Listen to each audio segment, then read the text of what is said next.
نحمدہ ونصلی علی رسولہ الکریم اما بعد اعوذ باللہ من الشیطان الرجیم بسم اللہ الرحمن الرحیم۔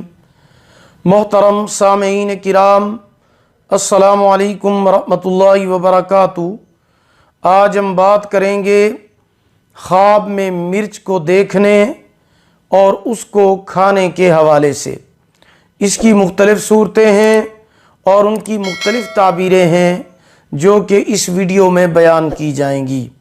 تو چلیے شروع کرتے ہیں اپنے آج کے موضوع، یعنی خواب میں مرچ دیکھنا اور اس کو کھانا۔ خواب میں مرچ کو دیکھنا ایسے مال کی علامت ہے جس سے اموال کی حفاظت کی جاتی ہے۔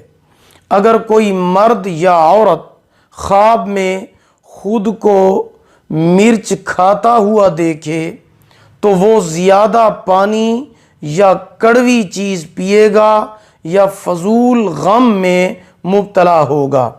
بعض علماء کرام، معبرین کرام ارشاد فرماتے ہیں کہ اگر کوئی مرد یا عورت خواب میں خود کو مرچ کھاتا ہوا دیکھے تو یہ مشقت سے مال حاصل کرنے کی علامت ہے۔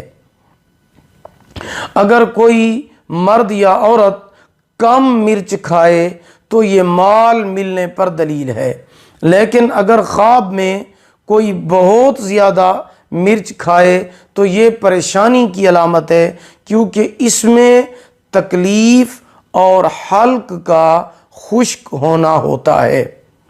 اگر آپ بھی ہم سے کسی خواب کی تعبیر جاننا چاہتے ہیں، استخارہ کرانا چاہتے ہیں، روحانی مسئلہ ڈسکس کرنا چاہتے ہیں، کوئی وظیفہ پوچھنا چاہتے ہیں، آن لائن قرآن مجید پڑھنا چاہتے ہیں یا اپنے بچوں کو آن لائن قرآن مجید پڑھانا چاہتے ہیں تو آپ ہمارے واٹس ایپ نمبر پر ہم سے ٹائم لے کر رابطہ کر سکتے ہیں۔ ہمارا واٹس ایپ نمبر آپ نوٹ فرما لیں، 03016959 یعنی 0301 69 340۔ اگر آپ کو ہماری یہ ویڈیو پسند آئی ہو اسے لائک کریں، صدقہ جاریہ سمجھ کر اسے شیئر کریں۔ اللہ تعالیٰ آپ کے حامی و ناصر ہوں۔ آخر دعوانا ان الحمدللہ رب العالمین۔